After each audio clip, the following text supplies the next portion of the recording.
Positional play is all about using structure and space to your advantage, and few teams in Europe show this more clearly than Farioli's Porto. His principles are simple but incredibly effective. Specific shapes in every position of the pitch, easy passing options for every player receiving the ball, and attack quickly with subtle rotations ready to overload the defense. But the true danger of this system isn't the shape itself, but the moment in which this shape falls apart.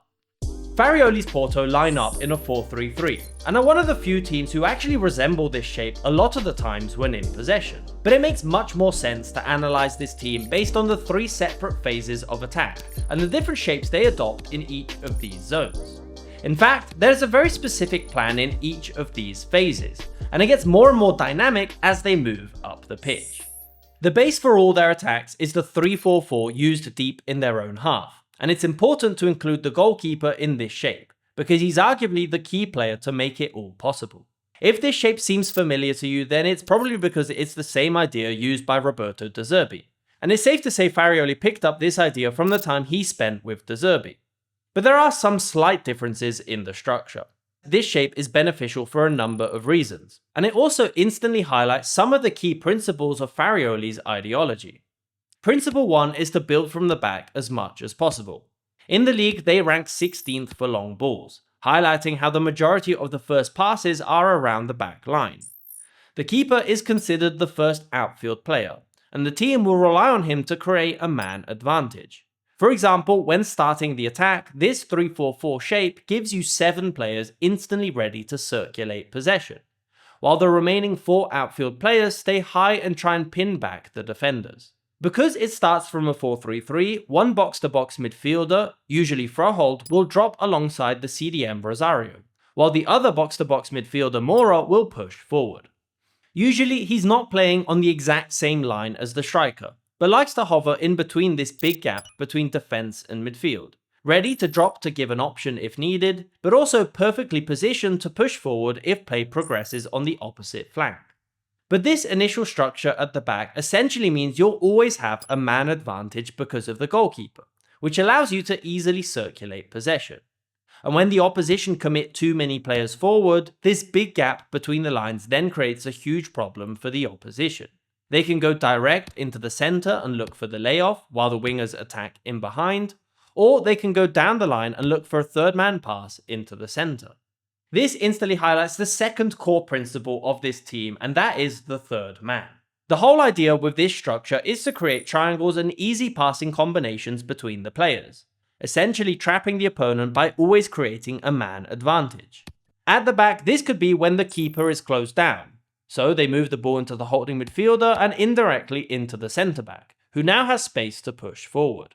Or one of the centre backs could go directly into the striker, who lays it off into one of the midfielders attacking the space between the lines. Regardless of the position, this is a core principle and means that once they find the free player, he's also already facing forward, meaning he has space ahead of him to then break the press and move up the pitch. Take for example this clip from their game against Sporting. Porto start the attack in the 3-4-4, and Sporting are instantly aggressive in the press. But they are outnumbered 7 versus 5 in this position. As they play to the side, the press is lured forward, and the 19-year-old Danish midfielder Farioli is able to move away from his marker and pick up the layoff from the striker. With just one simple third-man layoff, Porto now have one player on the ball facing the opponent's defense, and ready to push forward, with 3 other players instantly in support. And from a build-up advantage of 7v5, they now find themselves in a 4v4 attacking the back line. And as they play the ball into the half space, 3 players can overload the 2 defenders. This third man idea is visible all over the pitch, specifically during the first phase of possession and as they move into a more active phase of attack.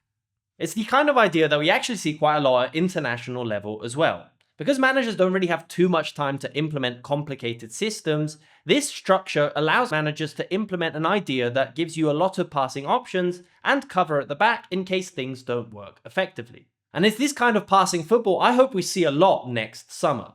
Speaking of which, the group stages have been announced and there's a lot of important games already to be seen. Which brings me to today's sponsor, SeatGeek. SeatGeek have covered everything for next summer, and the new format means there are more games than ever.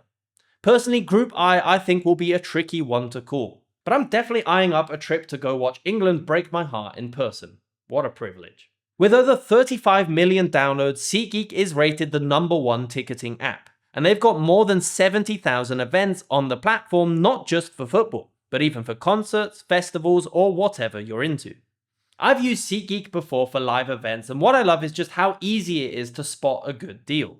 Every ticket is rated on a scale from 1 to 10, so you just look for the green dots and avoid the red ones. And every ticket comes with their buyer guarantee, so you know you're getting the best deal.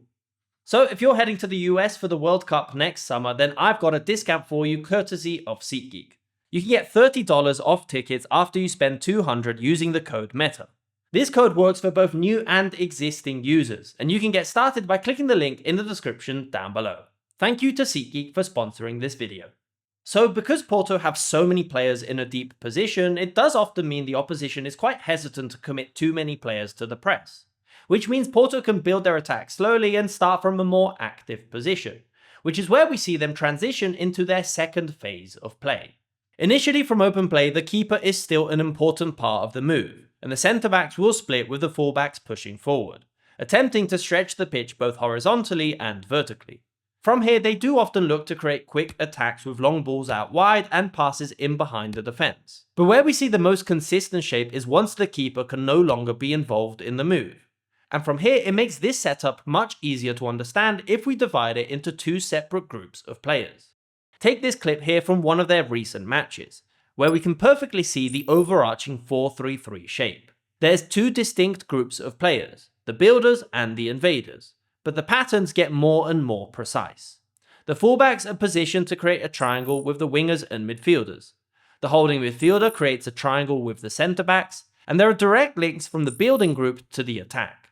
The idea is once again to lure defenders out of position with patient calculated passes, then quickly attack forward once an advantage appears. To do so, every player moves into a specific position. Firstly, the fullbacks are not hugging the touchline or rushing forward, but are in a slightly inverted position connected to the centre-backs, while the holding midfielder hovers in the centre, usually just behind the opposition's first press, making it difficult for him to be closed down and creating a numerical advantage with the two centre-backs. A lot of the time Porto play these passes forward, then there are two options to lay the ball off, either into the fullbacks or the holding midfielder. If these two midfielders are closed down, then Porto will also look to go directly into the striker. And once again you end up with the same third man patterns. In this move, the two midfielders are being shadow marked, meaning the opposition is slightly stretched apart, and there's a gap for the striker to drop deep. The first pass drags the press forward, while the second time round it creates a perfect passing triangle into the fullback. Thus a third man pass into the free player, and now Porto have space to attack. Now this simple move may not seem that important, but it perfectly highlights the core driving force to every attack. And that is that while the overarching shape is at the base of every attack, the true danger happens the moment this shape is broken. Like here with the striker all the way in midfield, thus allowing the fullback to join the attack and end up with a completely different offensive structure. Because of this shape, it means a lot of their attacks start from a deep position, so the main challenge for them is how do you overload the defense. When chances are created quickly, possession can shift out wide with runs into the half space from the midfielder, with the other three players then attacking the box. However, in the Portuguese league, a lot of teams actually play with a back five, so by doing this you're not necessarily outnumbering the opponent. So the key is to have one player from the building group become an invader, and this is what breaks the pattern of positional play and moves this ideology into something much more dynamic. Take for example this clip here. After circulating possession around the back, the right winger Gomez has dropped off the defensive line, and the fullback, because of his slightly more inverted position, is now perfectly positioned to run ahead into the gap created. And just like that, they now have 6 players in attack. It's a pattern that can be seen in a lot of their matches, and is the main reason why their attack can go from slow and patient to almost looking like a transition in the blink of an eye. This also means that statistically speaking, they don't rely on a single way of creating chances. They don't really excel in through balls or crosses or cutbacks. But because there's so many different ways they actually end up attacking the box, their attacking numbers are some of the best in the league. So watching Porto under Farioli, you do get the sense that positional play is moving into a new phase. The structure is still there and is a crucial component of every attack. But the timings and moments in which this structure breaks is where the true danger lies. The players may all start in very specific positions and the first few passes of every move might look exactly the same. But it's the moment in which a gap opens up and a player rushes forward that this idea of positional play starts to become something much more dynamic. Personally, I think the Portuguese league is the perfect breeding ground for tactics like this to work.